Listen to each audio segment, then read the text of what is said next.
आज का हमारा टॉपिक है कार्बन साइकिल। इसमें हम देखेंगे कि कार्बन की कौन-कौन सी फॉर्म है और जो कार्बन है वो किस तरह एटमॉस्फेयर और एटमॉस्फेयर से अर्थ और अर्थ से फिर एटमॉस्फेयर में ट्रैवल करता है। तो जी कार्बन क्या होता है? कार्बन जो है वो virtually the most important molecule in carbon cycle. Carbon cycle का सबसे इम्पोर्टेंट एलिमेंट है वो कार्बन ही है। कार्बन प्रोटीन्स में, न्यूक्लिक एसिड्स में, लिपिड्स में, कार्बोहाइड्रेट्स में और अदर जो मॉलिक्यूल्स हैं जो जिंदगी के लिए ज़रूरी हैं उनमें पाया जाता है। कार्बन जो है ये प्रेजेंट होता है एटमॉस्फेयर में एज गैशियस फॉर्म, मतलब कार्बन डाइऑक्साइड में, जो कि हमारे एटमॉस्फेयर का 0.04% जो है वो बनाती है। और ये प्रेजेंट होता है ओशंस में as dissolved carbon dioxide. Fresh waters में carbon also present in rocks and limestone, मतलब सॉलिड फॉर्म में। जो कार्बन डाइऑक्साइड गैस है ये क्या है जी? ये कलरलेस है, नॉन फ्लेमेबल है जब तक ये नॉर्मल टेम्परेचर और नॉर्मल प्रेशर पे रहती है। जो ऑल्दो ये नाइट्रोजन और ऑक्सीजन से लेस अबंडेंट है, पर फिर भी ये जिंदगी के लिए बहुत ज़रूरी है। हमारे प्लेनेट के जो एटमॉस्फेयर को ठीक का बैलेंस बनाए रखने के लिए ये बहुत ज़रूरी है। जो कार्बन मॉलिक्यूल है ये एक कार्बन और दो ऑक्सीजन एटम से मिलके बना होता है। कार्बन साइकिल क्या है जी? कार्बन साइकिल को हम ऐसे डिफाइन कर सकते हैं कि the continuous travel of carbon from atmosphere to earth and then back from earth to atmosphere is called as carbon cycle. जो कार्बन है ये release back into atmosphere when organisms die. जब ऑर्गेनिजम्स मर जाते हैं तो तब ये वापस एटमॉस्फेयर में चला जाता है। और वॉल्केनोज जब इरप्ट करते हैं तब भी, फायर ब्लेज, फॉसिल फ्यूल्स जब बर्न किए जाते हैं तब, और भी बहुत सारे मैकेनिज्म हैं जब वो होते हैं तो जो कार्बन डाइऑक्साइड गैस है ये वापस अपने एटमॉस्फेयर में चली जाती है।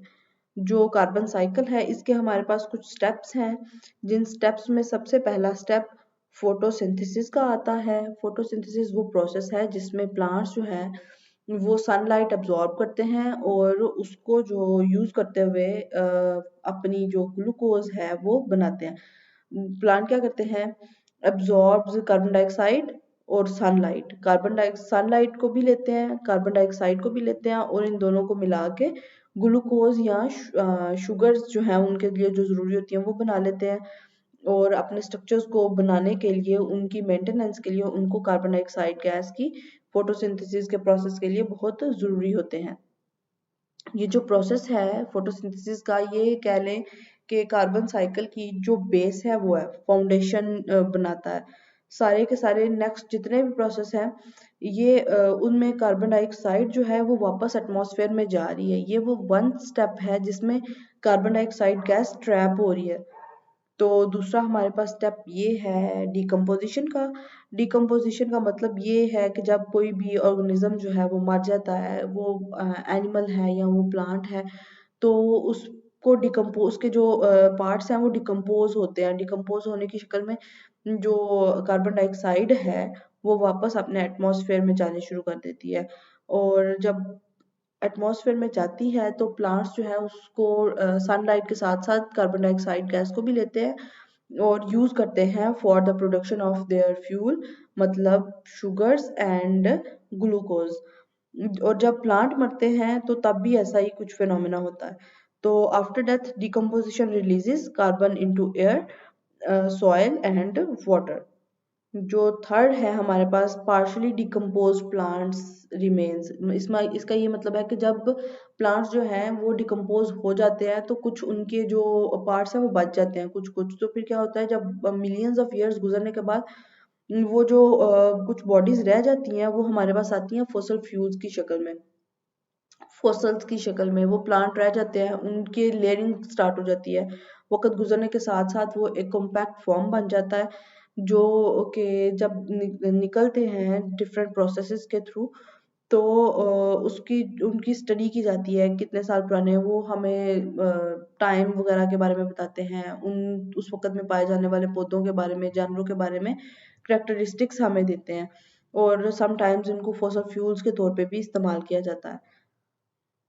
और नंबर 4 आता है मैरीन प्लैंक्टन्स रिमेन। जो मरीन में जो प्लैंक्टन्स हैं जब वो बच जाते हैं तो फिर क्या होता है, फिर वो ऑयल्स और गैसेस और पेट्रोलियम वगैरह की जो चीज़ें हैं वो उधर बनती हैं।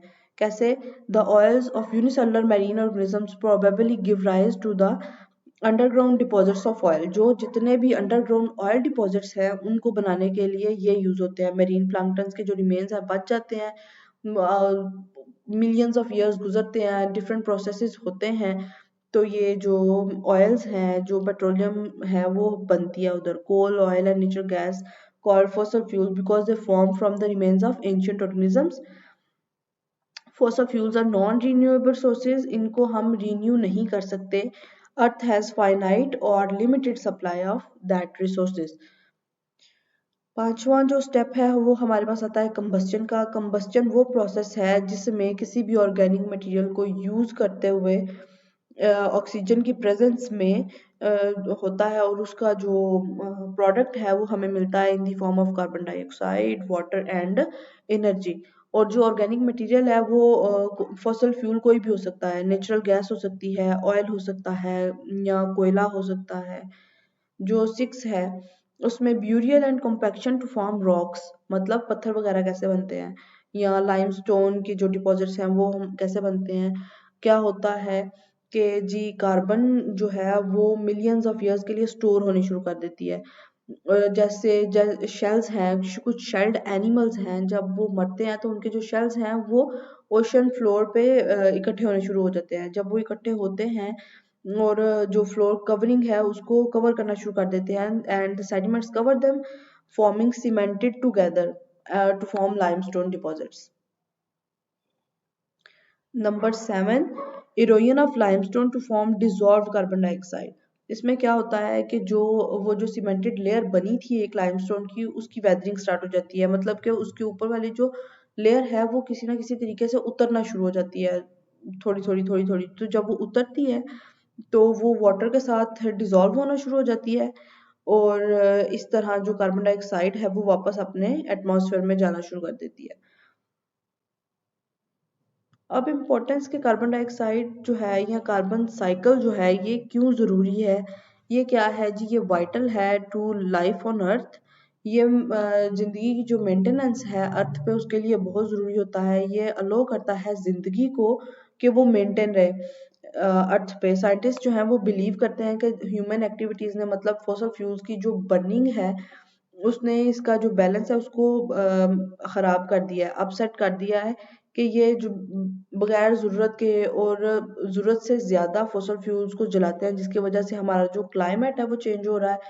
क्लाइमेट के चेंज होने से ग्लोबल वार्मिंग हो रही है, जिसमें कार्बन डाइऑक्साइड की जो रेशो है वो इंक्रीज कर रही है। तो ये जो बैलेंस था उसका वो अपसेट हो रहा है।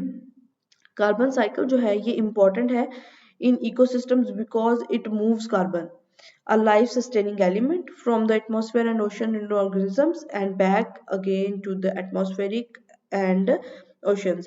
जो साइंटिस्ट हैं ये करंटली अब देख रहे हैं कुछ अल्टरनेटिव टू फॉसल फ्यूल्स के, कुछ ऐसी चीज हमें मिल जाए जिसके जलाने से जो नॉन कार्बन कंटेनिंग फ्यूल्स हैं वो हम ढूंढ रहे हैं कि ऐसा कुछ हो जिससे हमारी ग्लोबल वार्मिंग ना हो, क्लाइमेट चेंज जो है वो ना हो।